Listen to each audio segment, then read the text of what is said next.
Okay, in today's video, I'm going to take this air shot for a Land Rover LR3, which is right here, and I'm replacing. So, as I go along, I will tell you the tools and parts you need. First off, this particular strut, this air strut, weighs roughly, 18 to 20 pounds.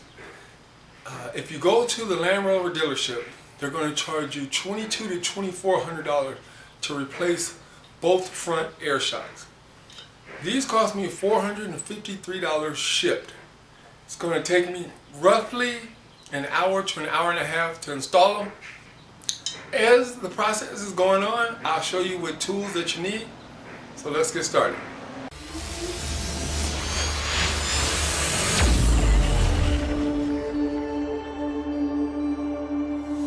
This is just how the strut, the air strut, sits in the car. It sits just like this. And as you can see, this particular nut right here, this 15 millimeter, by the way, these three nuts are 15 millimeter, and then your the airline right here, the airline is a 12 millimeter. So this is how it sits in the car right here. This is how it sits in. These two are easily accessible. This one in the back is a little it's a little hard to get to, so I'm going to take this one off from the engine bay, and I'll show you that in a second. This is the passenger side, or the left side if you're facing the car, and there's a heat shield right here. This is just a Phillips head screw, and since you always replace struts in a pair, this is the driver's side or the right side, and here's the other heat shield. Simply screw those out and you'll have access to that screw, to that nut, that 15 millimeter nut on the top of the air shot. You remove the little Phillips head, it just pops out. As you can see right here, these little tabs, they just sit into some clips down here, and you simply just pop this out. I'll take the other one off, and then I'll show you the 15 millimeter nut. Now, as you can see, since the heat shield is out of the way, you can easily access the 15 millimeter nut, which is right there, and I'll show you what tool you need. Just a straight 15 millimeter socket on an extension, lines right up, and it sits on the nut. I'll take that off.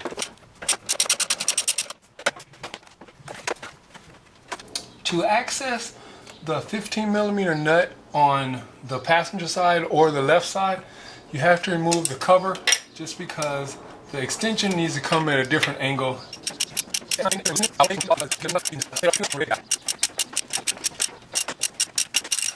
You can see there's the 15 millimeter nut that I took off, and right there to the left, that's where the airline is. There's the airline. So we're going to access the airline once we take off the other 15 millimeter bolts. It's a little easier. To let you know, on the passenger side, I did have to use one of these attachments that swivel just to give myself a little bit of an angle. As you guessed it, the next step is to loosen up the lug nuts. Then you want to jack up your car after you set the parking brake and block the rear tire. Support the car on jack stands or wood blocks, or however it is you support the car. Take the tire off, and then let's jump on that strut. Next step, after you have the tire off and you're looking at your shot, excuse me, you need to take the pressure out of the air suspension. As you can see, this thing is hard as a rock. It is fully engaged. So what you want to do over here on the passenger side or the right side of the vehicle if you're in the car is right here under this little plastic shielding, you have your valve block, and the valve block supplies air to the both front air. So I'm going to take this off. It's just a few little screws, few little these little plastic holders, and then we'll have access to the valve block. Then we'll let the air out of the system, and then we'll move on to taking this out. Right now, I just have the panel off to show you where I'm at. Here's the panel, and right in here is the valve block. As soon as I reach inside the panel, here is the valve block right here. It's just attached to the frame with 3 little grommets. You simply pull, and it just comes off just that easy. Right here, looking at the valve block, you see there's 3 lines, 3 air lines. The green line at the bottom goes to the driver's side air strut. The 2 black lines at the top, the one with the tape that I'm touching right now, this is the supply line to the valve block. Then the black line on the top, that goes to the air strut on the passenger side. I simply took a 12mm wrench and I'm just releasing the air, and it's coming out. I don't know if you can hear it, but it's barely coming out. I'll wait until all the air is out, and then I know it's safe. You don't want to completely take out the air inline, the air line. Just let it come out slow, go take a break, come back, do the other side. This is what you're going to need to get the shock out. You need a 22mm wrench for the bolt at the bottom. You need a 24mm wrench for the nut that holds the 22mm bolt in. You need a 15mm wrench to take the 3 nuts from the top of the air strut. You need the 12mm wrench to disconnect the air line. I have a 1/2 inch ratchet for the 22mm socket or your breaker bar, and then when everything gets a little loose, I use my impact gun. I'm about to take the bottom bolt off, and here is my 22mm socket with the breaker bar, and on this side here is the 24mm wrench. Here's the bolt right here that goes through the control arm holding the bottom of the air strut. I used after I took the 24mm nut off, I used a rubber mallet to just tap the 9.5 inch bolt flush with the control arm. Then I took the wrench and I placed it under here, and then I'll just go like that and tap it on out, and then the bottom bolt is out. Moving on to the top of the air strut, now that the bottom bolt is out, as you see the bottom bolt is out, and this is just moving freely, you're going to take your 15mm and you're going to put it on the 2 remaining nuts, and this is why I use a long 15mm, because it gives me leverage. So I'll put it right here, loosen them a little bit before I start shooting, but you simply take these 2 off, and then when you get these 2 15mm nuts off, you want to be careful then, because the only thing that's holding your air strut in is that air line. You do not want to damage the air line. So after you take the first nut out, you might want to support this somehow, or maybe even just hold it with your free hand. I forgot to mention this. This is strictly just a tip for comfort. Get you a bucket or a stool or something to sit on, because crouching over here, yeah, your knees will kill you. So get something to sit on. Once you loosen up your 15mm bolt enough, you can just take it off by hand. So I just have one 15mm bolt holding the air strut in and the airline. So like I said, I'm going to take off the remaining 15mm bolt, the remaining 15mm nut. Then I will grab the strut, rotate it, use the 12mm wrench to disconnect the airline, and then the entire strut just slides right on out. Okay, the 15mm nut is off. As you see, the air strut comes out. Okay, the air strut comes out, and now the airline is exposed, which I'll show you that. Right here you're looking at the airline. I've already taken a few turns on it with a 12mm wrench, and I have the air strut supported in the lower control arm.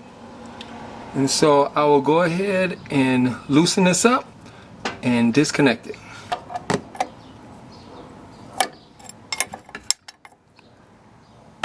The air strut is completely free now.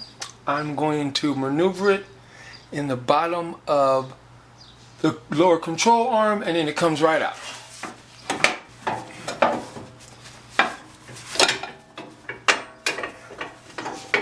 right on out. Right here is the supply line to the strut, just dangling through. This little tip right here, with your new strut, you're going to use the new hardware because you get a new O-ring. Right here are the new air struts next to the old air struts. They're identical, so the fit is going to be perfect. You get 3 new 15mm nuts, and you get new hardware for your airline, new brass fittings. This is probably going to be the hardest part in the whole process, is the airline fitting. So I'm going to show you out here versus inside the strut bay. So what you want to do is take off your new airline, your air hardware from your new strut, and it's going to look like this. You simply pull this little plastic insert out, and as you pull it out, you'll notice that it's a 2-part process. You'll notice that it's 2 pieces. So this little white tubing is going to represent the airline inside the strut bay. So you take your airline and you slide it on through. Then you take this little piece right here, and this little piece is like a funnel, so it's smaller on one side. You want the small side to go on first so that it will slide inside of the little brass hardware. So then it looks like this, and with the additional 2 to 3 inches that you're going to get from the airline, it's critical for this moment because you can lower the strut a little, pull the airline down, and you can start to attach it with your fingers. You get a few turns on it, then you want to go ahead and lift the strut up and finish tightening. At the top, I'm already tightening the 15mm nuts, and the airline is connected. I couldn't film it, it was just too dark. But this is what I will say. If you look right here, if you look right there, there's your airline. And right there, that little clip right there, if you pull the airline out of that clip, you will gain roughly 2 to 3 inches, and that is all you need to get the job done. Then once you do that, you connect your airline, you just tighten the 15mm nuts at the top. At the bottom, as you see, it's not lined up, and that's why I have a jack. So I will jack up the lower control arm, put the bolt in, tighten the bolt back down to specs, tighten the 15mm nuts at the top. I will connect the valve body back, tighten that back, turn the car on, energize the air shocks, put a little bit of air in them, lower them to the ground, and then go take it for a test drive, and we're all done. I jack the jack up. You see that the air strut just lines up, and now a little bit of wiggling, I can get the bolt in there. Okay, I just got done tightening the 15mm bolt from inside the engine bay. I come in here under the wheel well cover, and I make sure that I put the airline back in to its proper location. Right there. Make sure I put the airline back into its proper location. Then everything on the valve block that you opened up, 2 lines or even 3, I don't know what you opened up, make sure you tighten back those, put them into the little grommet, connect the shield.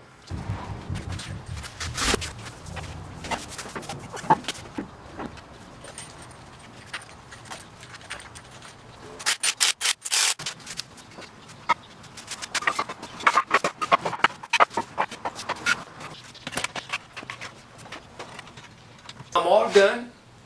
The tires are back on. I haven't tightened them obviously because it's off the ground, but the shocks are in, everything is tightened. I've double, triple checked everything. The heat shields are in the car. So now I've taken the blocks off. I've taken the block from under the car. Now what I'm gonna do, I'm gonna lower the car just a little.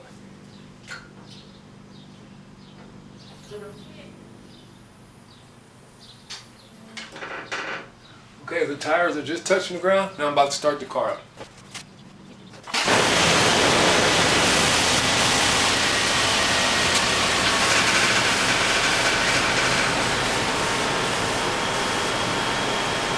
It has been 15 hours since I finished changing the air struts.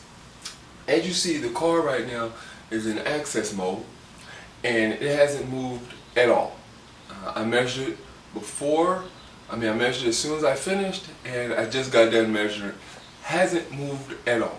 The reason I needed to change my air struts was on the passenger side I had developed a small little leak and I could hear air leaking out. Since then, zero leakage. So that's just how easy it is to put them on.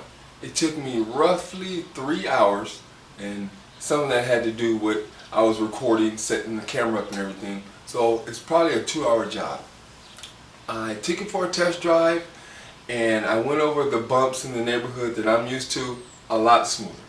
A lot smoother. Wish I would have did this earlier. The original Struts had 150,000 miles on them, so they did last. So I would assume that I'm going to get a lot more years out of these ones I just put on. So with that being said, I appreciate your time. Thanks for watching. If you have any questions, feel free to hit me up. Be sure to answer. You guys have a good one.